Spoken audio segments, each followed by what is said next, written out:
तो एक्सरसाइज 1.1 और 1.2 के बाद अब हम आगे बढ़ते हैं अपने नेक्स्ट सेगमेंट की तरफ। हमारा जो नेक्स्ट टॉपिक होगा एनसीईआरटी का वह है decimal representation of real numbers, यानी हमें रेशनल नंबर्स के जो डेसिमल रिप्रेजेंटेशन होते हैं उनके बारे में स्टडी करना है। तो स्टार्ट करते हैं हमारा नया topic decimal representation of real numbers.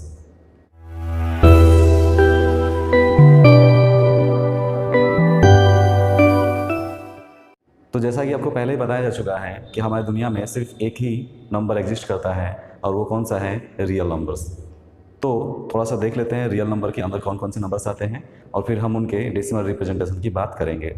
तो आपको बताया गया था, शुरुआत की वीडियो में बताया गया था आपको कि रियल नंबर्स के अंदर सिर्फ दुनिया में सिर्फ एक ही नंबर होता है, वो कौन सा है, रियल नंबर। और रियल नंबर के अंदर दो नंबर्स आते हैं, एक होता है रेशनल और दूसरा होता है इरेशनल। ओके, तो दुनिया में सिर्फ एक ही नंबर है, वो कौन सा है, रियल नंबर।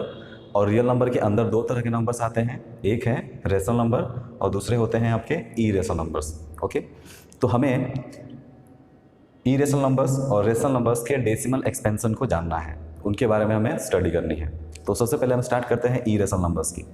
इरेशनल नंबर का जो डिफिनीसन था, जो आपको पहले डिफिनीसन बताया गया था, उस डिफिनीसन में पहले आपको बता दिया गया था कि ऐसे नंबर्स जिनका डेसिमल रिप्रेजेंटेशन कैसा होता है, non terminating and non repeating. Okay, non terminating and non repeating. तो इरेशनल नंबर की बात जब भी आएगी, इरेशनल की बात जब भी आएगी तो आप सिर्फ एक जवाब देंगे कि इसका डेसिमल रिप्रेजेंटेशन कैसा होता है, तो non terminating and non repeating होता है। तो इसको याद रखिएगा, इरेशनल नंबर जो होते हैं उनका डेसिमल एक्सपेंशन कैसा होता है, non terminating and non repeating. यानी जब हम उसको किसी भी इरेशनल नंबर को डेसिमल्स में चेंज करते हैं तो ना तो वो डेसिमल एक्सपेंशन कभी ख़त्म होते हैं और ना ही वह उसके अंदर के डिजिट्स रिपीट करते हैं। ओके, तो याद रखिएगा इरेशनल नंबर का जो डेसिमल एक्सपेंशन होगा वो कैसा होगा, non terminating and non repeating. इसके अलावा इरेशनल नंबर का कोई भी और डेसिमल एक्सपेंशन नहीं हो सकता है। इसीलिए इरेशनल नंबर से रिलेटेड आपसे क्वेश्चन बहुत ही कम पूछे जाते हैं। ऐसे क्वेश्चन बहुत कम मिलेंगे कि बताओ इरेशनल नंबर का डेसिमल एक्सपेंशन कैसा होगा। ओके, क्योंकि एक ही जवाब है उसका सिर्फ एक ही आंसर है, वो कौन सा है, non terminating and non repeating. Example ले सकते हैं आप एग्जाम्पल लेंगे √2, √3, √5, ऐसे नंबर्स क्या हैं, इरेशनल नंबर्स हैं। क्योंकि इनका डेसिमल, आप कोई पूछे कि इनका डेसिमल एक्सपेंशन कैसा होगा तो आपका जवाब होगा non terminating and non repeating. तो चूंकि इसमें एक ही टाइप ही है, सिर्फ एक ही डेसिमल एक्सपेंशन होता है, इसीलिए इस पर क्वेश्चन पूछने का कोई मतलब भी नहीं बनता है, क्योंकि कोई भी किसी को भी याद होगा और वो तुरंत बता देगा भाई कि non terminating and non repeating. Okay, लेकिन अगर हम बात करें रेशनल नंबर की, तो रेशनल नंबर के अंदर दो तरह के डेसिमल एक्सपेंशंस पाए जाते हैं। इसीलिए अब यहाँ पे कन्फ्यूजन हो जाता है कि इस नंबर का डेसिमल एक्सपेंशन कैसा होगा, क्योंकि आपके पास दो ऑप्शंस रहेंगे, दो तरह के डेसिमल एक्सपेंशंस होते हैं। इसीलिए जो क्वेश्चन पूछे जाते हैं आपसे कि बताओ इस नंबर का डेसिमल एक्सपेंशन कैसा होगा, वो हमेशा रेशनल नंबर के ही पूछे जाते हैं। तो एक चीज़ याद रखिएगा, इरेशनल नंबर का टेंशन हमें नहीं लेना है, क्योंकि इसके क्वेश्चंस हमें नहीं मिलेंगे। आपको कभी भी इरेशनल नंबर दे करके नहीं पूछेगा चलो बताओ इसका डेसिमल एक्सपेंशन कैसा होगा, क्योंकि उसका रटा रटा ऐसा जवाब है, क्या होगा, non terminating and non repeating. लेकिन रेशनल नंबर्स में दो तरह के डेसिमल एक्सपेंशन पाए जाते हैं, इसीलिए क्वेश्चन पूछे जाने के चांसेस यहाँ पे बढ़ जाते हैं। और जो आपसे क्वेश्चन पूछे जाएंगे एनसीईआरटी में वो रेशनल नंबर का ही होगा। ओके, तो रेशनल नंबर की बात करें अगर हम, तो रेशनल नंबर में दो तरह के एक्सपेंशंस पाए जाते हैं। रेशनल नंबर के जो डेसिमल एक्सपेंशंस होते हैं वो दो तरह के होते हैं, एक होता है आपका टर्मिनेटिंग और दूसरा होता है नॉन टर्मिनेटिंग। ओके, अब यहाँ पे आपके पास दो ऑप्शंस आ जाते हैं, दो ऑप्शन आ जाते हैं। तो कोई भी अगर आपके सामने रेशनल नंबर दिया जाएगा और आपसे उसका डेसिमल एक्सपेंशन पूछा जाएगा तो उसका डेसिमल एक्सपेंशन क्या होगा, या तो टर्मिनेटिंग होगा या फिर non terminating but repeating. Okay, याद रखिएगा इसको। तो रेशनल नंबर्स में दो तरह के डेसिमल एक्सपेंशन पाया जाता है। पहला होता है टर्मिनेटिंग डेसिमल एक्सपेंशन और दूसरा होता है non terminating but repeating decimal expansion. Okay, अब यहाँ से अभी क्वेश्चन बनते हैं, यहाँ से अभी क्वेश्चन पूछा जाएगा, आपको कुछ रेशनल नंबर्स दे दिए जाएंगे और कहा जाएगा चलो बताओ कि इसका डेसिमल एक्सपेंशन कैसा होगा, टर्मिनेटिंग होगा कि नॉन टर्मिनेटिंग रिपीटिंग होगा, और यहाँ पर आपको उसका जवाब देना होगा। और आपको एक चीज़ और करना पड़ेगा यहाँ पे, जैसे आपको लगता है, जैसे फॉर एग्जांपल कुछ एग्जांपल लेते हैं हम, जैसे एग्जांपल के लिए 1/2, 1/8, 3/4 ऐसे नंबर्स, ये रेशनल नंबर्स हैं। कहा जाएगा इनका डेसिमल एक्सपेंशन बताओ, तो आपको लगता होगा कि ये तो बहुत सिंपल सी बात है, इसको तुरंत हम डिवाइड कर लेते हैं और पता चल जाएगा कि वो टर्मिनेटिंग होगा कि नॉन टर्मिनेटिंग होगा। लेकिन क्वेश्चंस में ऐसा नहीं पूछा जाए। क्वेश्चन कहा जाएगा विदाउट एक्चुअल डिवीजन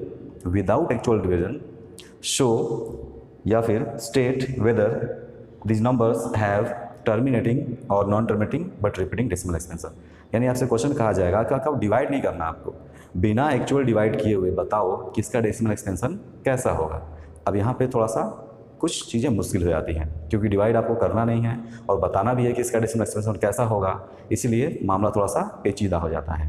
तो हमें इस टॉपिक में, इस वीडियो में हम यही सीखेंगे कि विदाउट एक्चुअल डिवीजन हम किसी भी रेशनल नंबर का डेसिमल एक्सपेंशन कैसे पता करें कि इसका डेसिमल एक्सपेंशन टर्मिनेटिंग होगा कि नॉन टर्मिनेटिंग रिपीटिंग होगा। ओके, तो बात करते हैं रेशनल नंबर के डेसिमल एक्सपेंशन की। आप ध्यान से देखिए, रेशनल नंबर है और हमें पता है कि रेशनल नंबर में दो तरह का डेसिमल एक्सपेंशन पाया जाता है।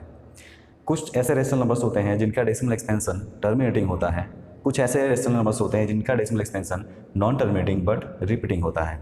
तो ये दो तरह के नंबर्स रेशनल नंबर में एग्जिस्ट करते हैं। हमें पहचानना होगा कि किस नंबर का डेसिमल एक्सपेंशन टर्मिनेटिंग होगा और किसका नॉन टर्मिनेटिंग होगा। तो इसके लिए बहुत ही सिंपल सा कंसेप्ट है, बहुत ही सिंपल सा कंसेप्ट मैथमेटिशियंस के द्वारा ऐसा डेवलप किया गया है, जिसको आप देख करके किसी भी नंबर को आप बस थोड़ा देखेंगे, थोड़ा सा कैलकुलेशन करेंगे और तुरंत आपको पता चल जाएगा कि हाँ भाई इसका डेसिमल एक्सपेंशन टर्मिनेटिंग होगा कि नॉन टर्मिनेटिंग रिपीटिंग होगा। तो इसके लिए सिंपल सा कंसेप्ट है, देखते हैं। टर्मिनेटिंग डेसिमल एक्सपेंशन कब होता है? अगर कोई भी अगर आपका रेशनल नंबर है तो जाहिर सी बात है वो p/q के फॉर्म में होगा, जहाँ पर ये डिनोमिनेटर होता है q, या फिर सीधे सीधे कहा जाए तो अगर डिनोमिनेटर, अगर किसी भी रेशनल नंबर का denominator 2 to the power m into 5 to the power n के फॉर्म का है तो वो टर्मिनेटिंग होगा, और अगर किसी भी रेशनल नंबर का denominator 2 to the power m into 5 to the power n के फॉर्म का नहीं है तो वो नॉन टर्मिनेटिंग हो जाएगा। तो ये काफ़ी सिंपल सा कंसेप्ट है, बहुत ही सिंपल सा कंसेप्ट है। फिर से मैं बता दे रहा हूँ आपको, कोई भी रेशनल नंबर हो, अगर उसके डिनोमिनेटर का फैक्टर, या फिर कहा जाए तो उसके डिनोमिनेटर का जो फॉर्म है वह 2 to the power m into 5 to the power m n के फॉर्म का है तो वो टर्मिनेटिंग होगा, और अगर ऐसा नहीं है तो वो rational number non terminating but repeating form में हो जाएगा। ओके, सिंपल अगर वर्ड्स की बात करें, सिंपल वर्ड्स में अगर बात करें हम, तो सीधे सीधे कहा जा सकता है कि अगर डिनोमिनेटर के फैक्टर में सिर्फ 2 और 5 मौजूद हैं तो वो टर्मिनेटिंग होगा। 2 और 5 के अलावा कोई भी तीसरा नंबर आ गया तो वो नॉन टर्मिनेटिंग हो जाएगा। तो ये बहुत ही सिंपल सा कंसेप्ट है, इसमें कोई रॉकेट साइंस नहीं है जो आपको बहुत मुश्किल से समझना हो। सिंपल सा कंसेप्ट याद रखना है, अगर डिनोमिनेटर के फैक्टर में 2 और 5 है तो वो टर्मिनेटिंग होगा। 2 और 5 के अलावा कोई भी तीसरा नंबर है तो वो क्या होगा? नॉन टर्मिनेटिंग होगा। ओके, कुछ एग्जाम्पल लेते हैं जिससे आपको चीज़ों को और अच्छे समझ में आए। एग्जाम्पल है आपका इसका, जैसे 1/2, 1/25, 23/10, 7/16, 3/540। ओके, ये सब नंबर्स हैं। ऐसा भी किया जा सकता है, मैंने कोई भी नंबर ले लो आप ध्यान से लिखो। 1/2 इसके डिनोमिनेटर में सिर्फ 2 है, अगर सिर्फ 2 है तब भी वो क्या होगा? टर्मिनेटिंग होगा। ओके, इसके डिनोमिनेटर को ध्यान से देखिए। 1/25 को आप 1/5 का स्क्वायर लिख सकते हो, यानी इसके डिनोमिनेटर में सिर्फ 5 है, अगर सिर्फ 5 है तब भी ये टर्मिनेटिंग होगा। अब आप ये सोच रहे होंगे कि 2 है तो इस फॉर्मेट का तो है नहीं, तो फिर कैसे हो गया ये टर्मिनेटिंग? तो इसका सिंपल सा जवाब है, आप 1/2 को, आप ध्यान से देखो, 1/2 को 1/2 to the power 1 into 5 to the power 0 लिख सकते हैं। ओके, क्लियर हो गया? तो इसका मतलब ये हुआ कि अगर सिर्फ 2 है तब भी वो टर्मिनेटिंग होगा, सिर्फ 5 है, जैसे यहाँ पे ध्यान दो, सिर्फ 5 है तब भी ये टर्मिनेटिंग होगा। ओके, क्योंकि आप इसको भी, आप ध्यान से देखो, 1/5 स्क्वायर को भी हम 2 to the power 0 यहाँ पे इंटू कर सकते हैं, क्योंकि 2 to the power 0 की वैल्यू क्या होती है? 1 होती है। इतना तो आपको पता होना चाहिए। बिल्कुल ऐसे ही 5 टू द पावर 0 की वैल्यू क्या होती है, 1 होती है। तो 5 टू द पावर 0 कहीं भी लग सकता है। ओके, तो सिर्फ 2 रहे तब भी टर्मिनेटिंग होगा, सिर्फ 5 रहे तब भी वो टर्मिनेटिंग होगा, 2 और 5 दोनों रहें तब भी टर्मिनेटिंग होगा। तो सिंपल सा कंसेप्ट है इसका। यहाँ की बात करें अगर हम, तो 23 अपॉन इस 10 को आप लिख सकते हैं 2 इंटू 5। आप ध्यान से देखो, ये 2 to the power m into 5 to the power n के फॉर्म का है, या फिर सीरीज कहा जाए तो इस रेशनल नंबर के डिनोमिनेटर में सिर्फ 2 और 5 मौजूद हैं, इसीलिए यह क्या होगा, टर्मिनेटिंग डेसिमल एक्सपेंशन इसका होगा। ओके, इसकी बात करते हैं 7/16 की बात करें अगर हम, तो इस 16 को आप लिख सकते हो 2 टू द पावर 4। आप अगर फैक्टराइज करोगे तो क्या मिलेगा, ऐसा फैक्टराइजेशन तो आपको आता ही होगा। ओके, ये बेसिक मैथमेटिक्स है, बेसिक कंसेप्ट है, ये सब चीज़ें आपको आनी चाहिए। तो 16 को लिख सकते हो 2 इंटू 2 इंटू 2 इंटू 2 यानी 2 टू द पावर 4। ओके, अब ध्यान से देखो 7/2 टू द पावर 4। अब आप बताओ सिर्फ 2 है तो क्या ये टर्मिनेटिंग होगा कि नॉन टर्मिनेटिंग होगा? तो अभी आपको बताया गया सिर्फ 2 हो तब भी यह टर्मिनेटिंग होगा, तो यह क्या हो जाएगा आपका टर्मिनेटिंग। क्यों? आप बगल में 5 टू द पावर 0 भी लगा सकते हैं। ओके, तो 2 टू द पावर इस चीज़ को 7/16 को हम 7/2 to the power 4 into 5 to the power 0 लिख सकते हैं, यानी इसके डिनोमिनेटर में सिर्फ 2 है तब भी यह क्या होगा, टर्मिनेटिंग होगा। ओके, तो ये काफ़ी सिंपल है, बहुत ही कोई बहुत बड़ा क्वेश्चन नहीं है। अब हम बात करते हैं इस क्वेश्चन की 348/540। ओके, इस क्वेश्चन को थोड़ा हम सॉल्व करके देखते हैं, इसके डिनोमिनेटर को थोड़ा सा फैक्टराइज करके देखते हैं क्या मिलता है हमें। तो 540 को अगर आप फैक्टराइज करेंगे तो आपको फैक्टराइजेशन आना चाहिए, ये बेसिक चीज़ें हैं, इतनी तो चीज़ें आपको आनी चाहिए।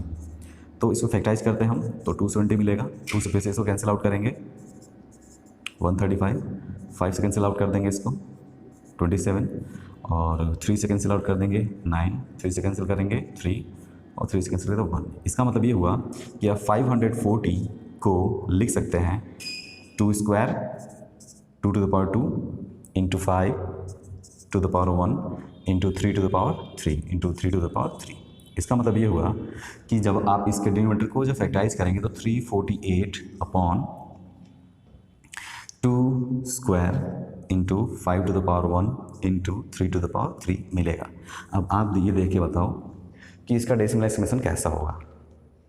आप ध्यान से देखिए, तो इसके डिनोमिनेटर में 2 है, 5 है, लेकिन 2, 5 के अलावा 3 भी मौजूद हैं, इसलिए इस नंबर का डेसिमल एक्सपेंशन क्या हो जाएगा आपका, नॉन टर्मिनेटिंग हो जाएगा। यानी ये जो डेसिमल एक्सपेंशन होगा, ये जो नंबर है वह किस कैटेगरी में आएगा, तो नॉन टर्मिनेटिंग बट रिपीटिंग के कैटेगरी में आएगा। ओके, तो ये बहुत ही सिंपल सा कंसेप्ट है, ये बहुत ही सिंपल, इसमें कोई बहुत बड़ी चीज़ नहीं है जो कि आपको बहुत बार बार बताई जाए। सिंपल सा कंसेप्ट याद रखना आपको, किसी भी रेशनल नंबर के सिर्फ और सिर्फ डिनोमिनेटर को ध्यान से देखिए। अगर डिनोमिनेटर में 2 है तो टर्मिनेटिंग होगा, 5 है तो टर्मिनेटिंग होगा, 2, 5 दोनों हैं तब भी वो टर्मिनेटिंग होगा। 2, 5 के अलावा अगर कोई थर्ड डिजिट आपको दिख रहा है उसमें तो वो नॉन टर्मिनेटिंग हो जाएगा। तो मेरे ख्याल से आपको चीज़ समझ में आ गई होंगी। अब हम लोग नेक्स्ट एक्सरसाइज यानी 1.3 को सॉल्व करेंगे, और उसमें जो क्वेश्चन नंबर 1 है उसमें कुछ नंबर्स दिए हुए हैं आपको, और आपको बताना है कि उसका डेसिमल एक्सपेंशन कैसा होगा। तो मेरे ख्याल से वो सब चीज़ खुद से बन जानी चाहिए, लेकिन हम लोग नेक्स्ट वीडियो में एक्सरसाइज 1.3 को डिस्कस करेंगे।